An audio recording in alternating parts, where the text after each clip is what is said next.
Kenya, émeutes et liesse après la réélection du président Kenyatta.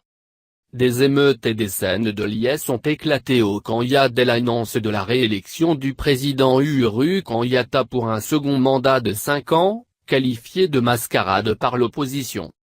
Dans une adresse à la nation juste après la proclamation de sa victoire vendredi par la commission électorale, YEP-M.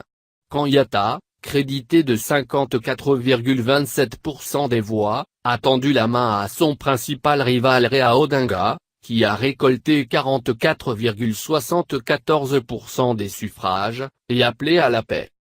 Nous devons travailler ensemble, nous devons faire équipe, nous devons grandir ensemble, nous devons ensemble faire grandir ce pays, a lancé le chef de l'État sortant, assurant en outre qu'il n'est pas nécessaire de recourir à la violence.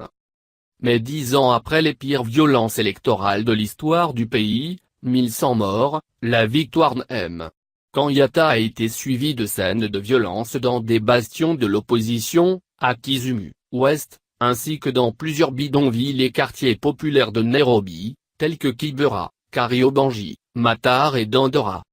Dans le même temps, dans les villes de Nakuru, Eldoret et Nyeri, ainsi que dans certaines zones de Nairobi, des milliers de personnes chantaient et dansaient en liesse dans les rues pour fêter la victoire de leur champion, M. Kenyatta. C'est à Uhuru de diriger. Il est le meilleur dirigeant que nous ayons eu, s'enthousiasmait Simon Kipkoech, à Eldoret. À Kibera, des supporters en colère de M. Odinga ont attaqué et pillé des commerces appartenant selon eux à des sympathisants du parti au pouvoir, a rapporté un photographe de l'AFP. La police a tiré des coups de feu en direction des émeutiers, a indiqué la même source.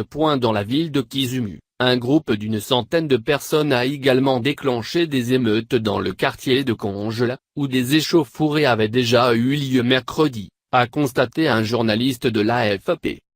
Ils sont venus nous tuer comme en 2007, a déclaré un manifestant dans le bar d'un quartier de Nyalinda à Kisumu, où il avait trouvé refuge avec quelques personnes, après que la police eut ouvert le feu sur un groupe tentant de manifester.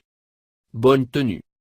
Mercredi, au moins 6 personnes avaient été tuées, dans le bidonville de Matar après des affrontements entre police et partisans de l'opposition, et dans l'attaque d'un bureau de vote dans l'est du pays. Dans ce contexte tendu, les prochaines déclarations de Raila Odinga seront déterminantes. Jeudi soir, M.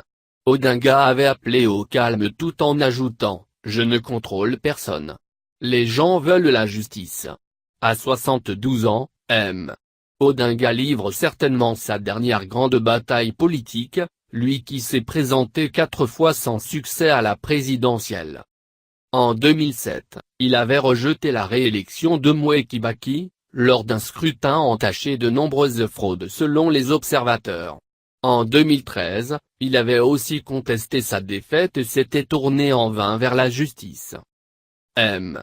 Odinga, membre de la communauté Luo de l'ouest du pays, s'est une nouvelle fois présenté comme le garant d'une répartition plus équitable des richesses de l'économie la plus dynamique d'Afrique de l'Est.